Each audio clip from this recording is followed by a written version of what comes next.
On TV had a braille, pull up the open. I'm going, why are you blind? And it's a driver's door. Why are you a blind person going in the driver's door of the car? Dog sports. There's a CNA dog sports. CNI dogs. Quite a few. Yeah, that was that they're after that. But anyhow, Yeah, yeah. there's a bunch of them listed. It was basically school board. Okay, we'll go ahead and call the council meeting order. Roll call. Peterson? Here. Krusek? Here. Szymanski? Here. Webb? Here. Schultz? Here. Wenzel? Here. Hamilton? Here. Booth? Here. First is approval of the previous minutes. We've got 2 nights. Second. Motion is second to approve the previous council minutes. All in favor? Aye. Opposed? Next is treasurer's report. Second. There's a motion and a second to approve the treasurer's report. All in favor? Aye. Opposed? Next is citizens forum. We have some individuals in the audience. Randy, I guess you want to go first? Oh, sure. I guess I've been kind of listening in on some of the council meetings in the recent future and a couple of the public safety meetings as well. And there's been conversation about whether or not to bring on another officer, a different position in the police department to kind of help keep things under wraps, I guess, when it comes to like the drug problem that's going on that everybody's aware of, I'm assuming, as well as what that leads to, what some of that stuff when they get desperate, what they're going after above and beyond that. And we actually kind of came victim to somebody coming out of Rapids with some checks. And not only us on the block, we weren't the only people on the block, but just between the two that I know about, we're talking in the $500 range. And it's, that starts to be a big number when it eventually grows, when they start attacking personal property rather than just taking stuff out of a store. But we felt that, hit not right away. We didn't even realize that was going on. Everything, there's obviously security things that we have in place in the store, theft, and when they walk out the door, it's going to beep, or security cameras, which really helped in this case. As far as I know, it really helped them or the police officers, I should say, put the pieces together. And hopefully, if anything like that happens in the future along that sidewalk, they kind of understand where those cameras view, so that they can ask me, and I'd be happy to provide the footage for them. But what happened was, a couple came in, nothing really out of the ordinary. All the questions that were being asked were pretty standard, and they ended up walking away with almost $300 in product. And it just so happened that they weren't people that were normally in the area, and one of the, or two of the officers, I want to say, that were on duty that day, were driving back and forth and just said they seemed like there was something out of whack. They weren't supposed to be there. And probably less than 10 minutes later, after they left the store, Sean came in and asked me how they paid, and obviously let him know what the situation was. And a few days later, after I guess a couple of other conversations happened, we were able to get our stuff back based on the fact that they saw something out of whack, and they went and pulled the vehicle over and got all the items, not only mine, but as well as some of the other retailers, like I said, up and down the street. And it's starting to make an impact, knowing that these two actually had some drug offenses as well. And it's kind of those things that are starting to compile. They had recently, I'm friends with, or I like the Facebook page for the police, and you see the break-ins, the recent vehicle break-ins, whether they're unlocked vehicles or they're house invasions or anything that they're stealing out of somebody's yard. $500, I guess, isn't a lot in a short span, I guess. But what I was understanding from the police officer's perspective is that to have somebody dedicated to doing cases like that, it takes a lot of time to go through the car, to go through all the investigating, to figure out why they were there or who the checks actually belong to, whatever the case is. And to do that with somebody that's on the road all the time would be damn near impossible, is what I hear.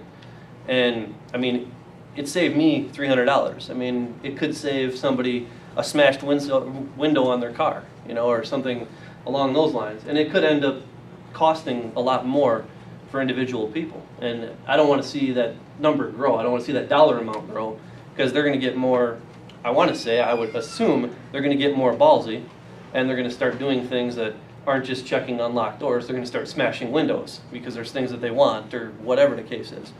And like I said, that cost isn't gonna be $300 anymore, it's gonna be much higher than that.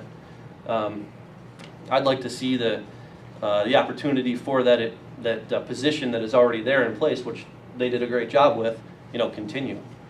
You were looking at, I think, beginning of next year, having a conversation about that, and I've heard from another city council meeting that there were people, personal residents that, and I live here as well, so that could happen to personal stuff of mine, but personal residents that had arguments in regards to drug problems and this and that. It's being contained is what I feel like, because I mean they're doing their job. I mean that saved me a lot of money, and like I said, the video and all my security things and those kinds of things help, but they only deter. We had a set of glasses that the guy ripped off the tag rather than the security portion of it, so if he walked out the door, it's not going to go off. They're getting. I mean, people, I guess they understand that those things are in place, so they try to remove them and do things like that. It's only going to get worse if they don't start attacking the problem. And apparently, and I guess Sean can kind of weigh in on that, but whether or not a road officer can actually do what they need to do patrolling, and then as well as do the, I want to say, detective position, I don't know if I see that happening in an 8-hour day. That he had talked to me and said that it took 8 hours to just go through the car for that one situation. I mean, that's a lot of time to me, and I'm assuming that if it gets worse, it's going to be a full-time job. I don't know if it is right now. I'm sure, looking at the numbers from when we were at the public safety meeting, they're large. So I'm assuming that it's getting contained, but people are going to get once the hammer comes down, I'm assuming they're going to get more, I guess, brave about what they're doing. I don't know. I just see that. It went from drugs. If it's petty drugs, then it works its way up to heroin, which is terrible. And then, they start wanting to get the money. Well, they're going to take the stuff from our stores, and then they're going to pawn it, and then they've got the money for their drugs. I mean, it's going to get to the point where they can't substantiate their habit, I guess, and then we come victim, the people, not just retail stores, everybody. Or worse, somebody gets shot in desperation. Exactly. And I hate to say that would ever happen in this town, but I think it's something that if somebody's desperate enough to do something like that, it'd be nice if we could hire on somebody to deter them people, from coming to this town. Instead of waiting until it happens and say, oh, now we need to do something, now it's here. But, until the officer was brought on as a detective, I didn't realize how bad the drugs were in this town. I don't know if it's just because I work all the time and I don't listen to the news or what, but then I watched that one meeting with that woman and I heard her stories, like drug deals, and that's 2 or 3 blocks from my house. And everybody that's got kids in the city, I think, would agree that it's something that needs to be made a permanent position somehow. I don't know how we do it. I don't have that answer, but I think it's something that needs to happen.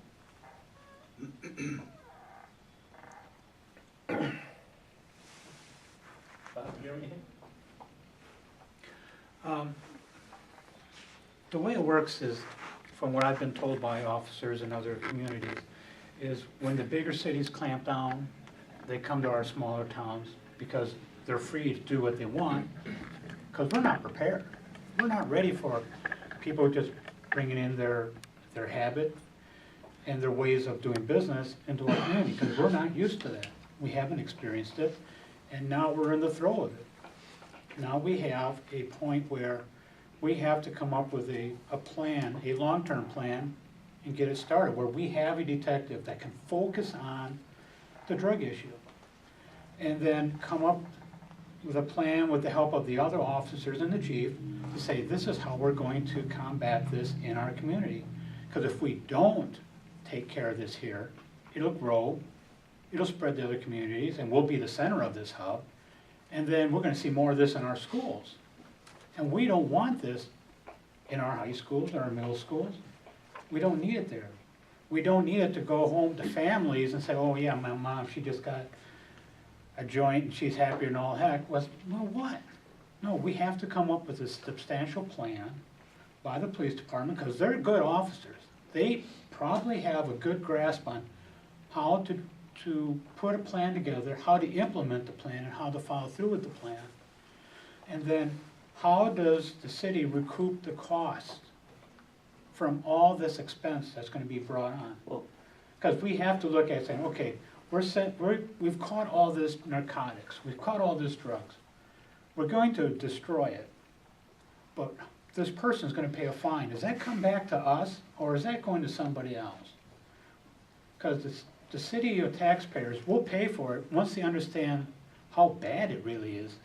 Because right now, a lot of them say, oh, we don't have that problem, but like you said, 2 blocks and there's a problem. Or go to apartment, oh, there's a problem there.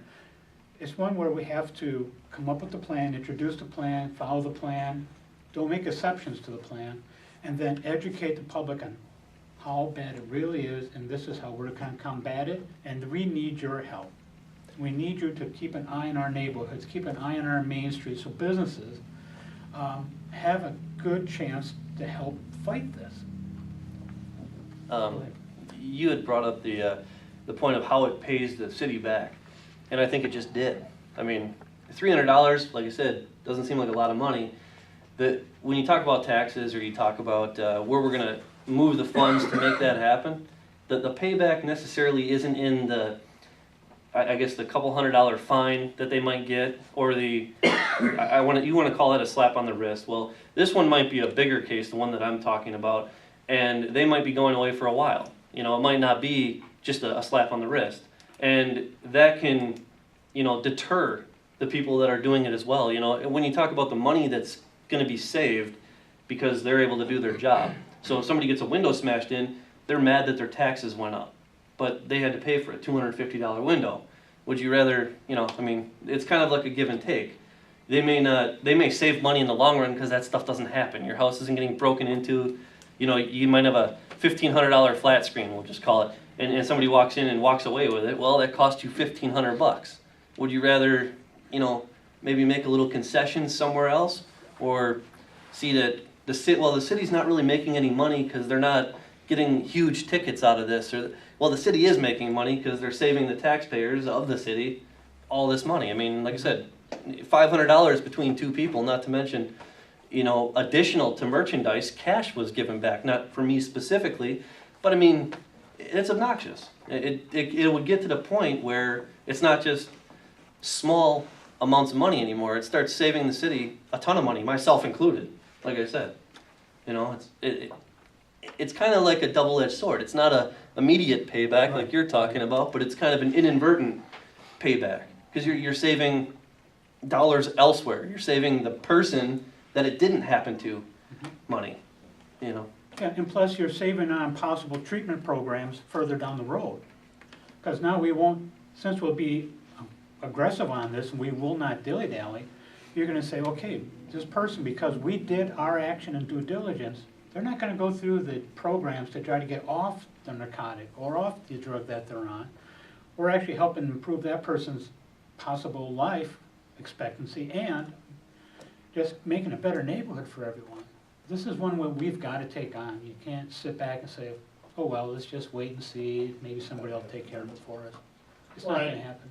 I don't think anybody around this table has. Oh, no, I'm not hearing that here. No, I mean, we definitely know there's a need for it, and we're definitely gonna try to figure out how to fund it. I mean, we'll know more in a couple of weeks when we have our big budget meeting, how we're going to transfer, and I mean, that's why we kinda implemented it, first of all, just for 6 months to see, one, is it paying off, which by the reports that Sean's giving us, it is. Right.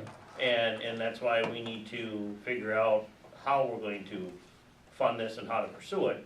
It's gonna take some pretty nice, pretty fancy figuring to try to get cuts here and there to do this. Yeah. But I mean, there's not anybody around here that Right. is denying or doesn't agree that we need it. Right. So, I mean, now we get into, now we have to educate. This is what we learned in 6 months. This is what we accomplished in 6 months. Let's just say, this is what we're building on. Mhm. And I think that people in the community will start grabbing onto this, say, hey, this is a pretty good idea. They got a good plan. The police department's got a good start. Let's just keep going with it and just stand behind them and let it build.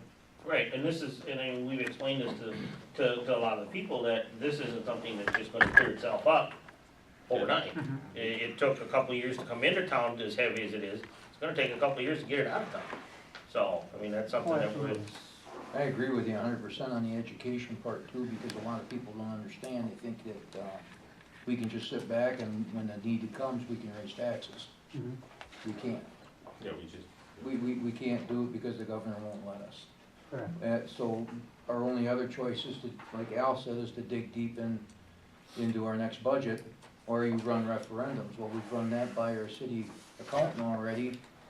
We'd have to do it on a year-by-year basis Right. for that position. We couldn't come up and say, okay, we need this much money for the next 10 years to fund this position. It would have to be year by year by year by year to do this. Right. And that makes it more difficult because you have another person that you're bringing into the fold and on the police department who's living on a year-by-year deal as to whether he's got a job or not, Right. as to whether that referendum passes. That's a difficult decision to make, you know, for a guy to come in and take that job, and then maybe next year he doesn't have that job because the referendum doesn't pass, Or, you know. there's options. What it sounds like is 6 months ago, I was appointed to have a current officer move into that position, and then is this position in January for that current officer? Well, for going closed session? Yeah. All right. Kuhn? yes. Weisel? Yes. Schultz? Yes. Hamilton? Yes. Webb? Yes. Who said? Yeah.